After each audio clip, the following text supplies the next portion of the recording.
اچھا بھائی، امام کے پیچھے مقتدی کیا پڑھے؟ سمیر مرتضیٰ گجرات سے، اگر کوئی جہری نماز امام کے پیچھے پڑھ رہا ہے، جب وہ نماز شروع کرتا ہے تو اس کو ثنا پڑھ کر خاموش ہو جانا چاہیے یا اس کو تعوذ اور تسمیہ بھی پڑھنا چاہیے؟ اور اگر کوئی سری نماز امام کے پیچھے پڑھ رہا ہے تو سورہ فاتحہ بھی پڑھنی چاہیے یا پھر کتنا پڑھنا چاہیے؟ جہری نماز ہو یا سری نماز ہو، آپ ثنا پڑھ کے امام کے پیچھے خاموش ہو جائیں قیام میں۔ اس کی دلیل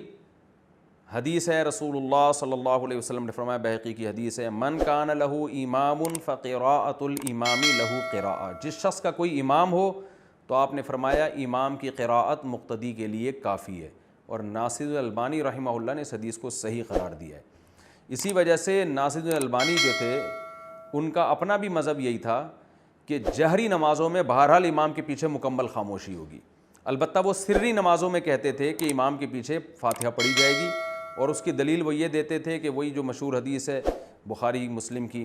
کہ لا صلاۃ لمن لم یقرأ بفاتحۃ الکتاب، جو فاتحہ کتاب نہیں پڑھتا اس کی نماز نہیں ہوتی۔ اور ترمذی وغیرہ کی روایت ہے جس میں آتا ہے کہ صحابہ نے کہا کہ ہم پڑھتے ہیں، آپ نے فرمایا سوائے ام القرآن کے اور کچھ نہ پڑھو۔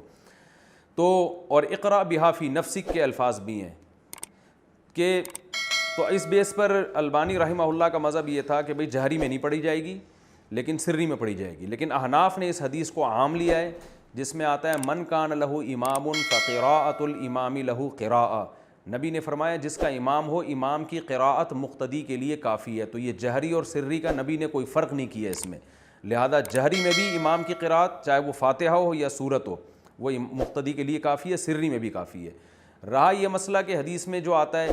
کہ اقرا بہا فی نفسک، سورہ فاتحہ کے بارے میں آتا ہے دل میں پڑھو، تو ہم کہتے ہیں دل میں پڑھنے کا مطلب اس کے معنی اور مفہوم میں آپ سورہ فاتحہ کے بارے میں غور کر سکتے ہیں، زبان سے نہ پڑھیں آپ، اس طرح سے تمام روایتوں میں تطبیق ہو جاتی ہے۔ رہا یہ مسئلہ کہ نبی صلی اللہ علیہ وسلم نے یہ جو فرمایا کہ جو فاتحہ نہیں پڑھتا اس کی نماز نہیں ہوتی، تو صحیح ہے مسلم میں پوری حدیث ہے، اس میں آگے آتا ہے من لم یقرأ بفاتحۃ الکتاب فصاعدا،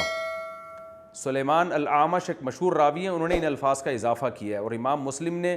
اس حدیث کے بارے میں صاف کہا ہے ترید احفظ من سلیمان، کہ سلیمان الاعمش کا اضافہ یہ مقبول ہے، اس کے الفاظ ہیں جو سورہ فاتحہ نہیں پڑھتا اور آگے قرات نہیں کرتا اس کی نماز نہیں ہوتی۔ تو اس سے پتہ چلتا ہے فاتحہ کے بعد قرات بھی ضروری ہے، اور اس کا کوئی بھی قائل نہیں ہے امام کے پیچھے قرات بھی کی جائے۔ تو ہم کہتے ہیں جیسے وہاں آپ